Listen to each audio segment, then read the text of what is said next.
ఒక పక్కేమో అంతర్జాతీయ సమాజం మద్దతు కావాలి అని ప్రయత్నాలు చేస్తూనే మరొక వైపు మాత్రం విచ్చలవిడిగా దాడులు జరుగుతోంది. దానికి మాత్రం ఏమాత్రం బ్రేక్ ఇవ్వట్లేదు. మనం చూడొచ్చు, పూంచ్ సెక్టార్ లో జనావాసాల్ని టార్గెట్ చేస్తుంది పాక్. ఎత్తైన కొండల నుంచి విచక్షణ రహితంగా కాల్పులకు పాల్పడుతోంది. ఇళ్లపై వచ్చి పడుతున్నాయి ఆ మోటార్ షెల్స్. భారీ శబ్దాలు, కాల్పుల మూతతో క్షణ క్షణం భయం గుప్పిట్లో గడుపుతున్నారు జనం. పూంచ్ సెక్టార్ లో ప్రస్తుతం జనావాసాలని టార్గెట్ చేస్తూ పాక్ దాడులు చేస్తున్న దృశ్యాలు కూడా మనం చూడొచ్చు. ఈ రోజు ఉదయం నుంచి మళ్ళీ ఆ ప్రాంతం శబ్దాలతో, పెద్ద పెద్ద బాంబుల శబ్దాలతో దద్దరిల్లిపోతూ ఉన్న పరిస్థితి. ఎత్తైన కొండల మీద నుంచి విచక్షణ రహితంగా కాల్పులు జరుగుతోంది. ఆ మోటార్ షెల్స్ కి సంబంధించిన శకలాలు వచ్చి ఇళ్ల మీద, ఇంటి ముందు పడుతున్నాయి. భారీ శబ్దాలు, కాల్పుల మూతతో క్షణ క్షణం భయభ్రాంతులకు గురవుతున్నారు స్థానికులంతా. రైట్, పూంచ్ లో బాంబుల మూత మనం చూస్తున్నాం.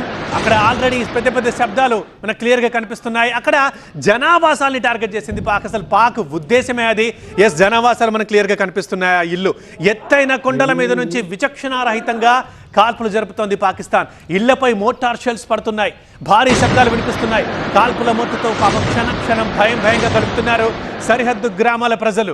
ఒక్క నిమిషం మనం ఆ సౌండ్స్ వింటే ఇక్కడ నించున్న మనకే అంత భయం కలుగుతుంటే, అక్కడ ప్రత్యక్షంగా యుద్ధ ప్రాంతంలో ఉన్న వాళ్ళకి వారు ఎలా వణికిపోతూ ఉంటారో ఒక్కసారి మనం ఊహించవచ్చు. పెద్ద పెద్ద బాంబుల శబ్దాలు, మిసైల్స్ ఎప్పుడొచ్చి తమ ఇంటి మీద పడతాయో అని ఇంట్లో కూడా అక్కడ స్థానికులు భయభ్రాంతులకు గురవుతున్న సిచ్యువేషన్. ఇప్పుడు మనం ఒకసారి చూస్తే, మనం దాడి చేసిన ఏ విజువల్లో కానీ పాకిస్తాన్ లోని ఏ ఇల్లు కనిపించవు, ఏ పౌరులు కనిపించరు, ఏ ఆలయాలు మదర్సాలు కనిపించవు. కానీ పాకిస్తాన్ చేస్తున్న ప్రతి దాడిలో ఈ విజువల్ మనకు కనిపిస్తోంది. కొండ కనిపిస్తోంది, అలాగే జనావాసాలు కనిపిస్తోంది. సో అది ఖచ్చితంగా మనకు పాకిస్తాన్ దురుద్దేశం ఏంటి అనేది, భారత్లోని సామాన్య పౌరులని లక్ష్యం చేసుకోవడమే దాని ఉద్దేశం. జనావాసాల మీద ఇట్లా మోటార్ షెల్స్ని కానీ బాంబుల్ని కానీ ప్రయోగించడమే దాని ఉద్దేశం.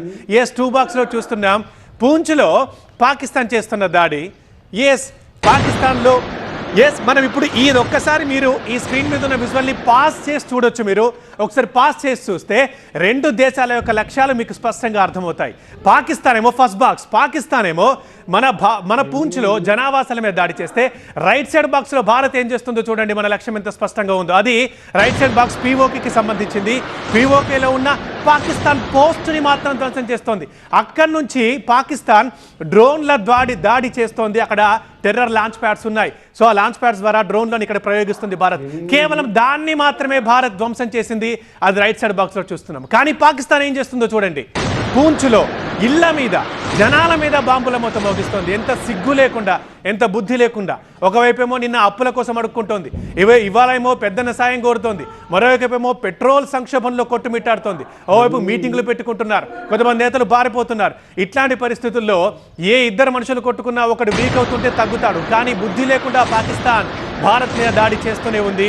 ఇదొక్క విజువల్ చాలు భారత్ పాకిస్తాన్లో ఒక ఆలోచన విధానం ఎలా ఉంటుంది, భారత్ కేవలం ఏ లక్ష్యాలని ఉద్దేశంగా చేసుకుంటుంది, పాకిస్తాన్ యొక్క నీచ బుద్ధి ఎలా ఉందనేది మనం అర్థం చేసుకోవడానికి భారత్ ఒక టార్గెట్ తో, ఒక లక్ష్యంతో ముందుకు వెళుతోంది. మీరు అన్నట్లుగా ఇందాక ఇప్పుడు పాక్ పోస్ట్ లక్ష్యంగా చేసుకుని, లేదా భారత్ పాకిస్తాన్ బలాల్ని టార్గెట్ గా చేసుకుని దాడులు చేస్తోంది. ఉగ్రవాద శిబిరాల్ని ఏరివేయాలని చూస్తుంటే, మరొక పక్క పాకిస్తాన్ జనావాసాల మీద మాత్రమే టార్గెట్లు చేస్తూ ముందుకు వెళ్ళిపోతోంది. భారత్ పై పాకిస్తాన్ దాడులకు పాల్పడుతూనే ఉంది. ఇప్పటి వరకు మనం పూంచ్లో బాంబుల మోత చూసాం పృథ్వీ.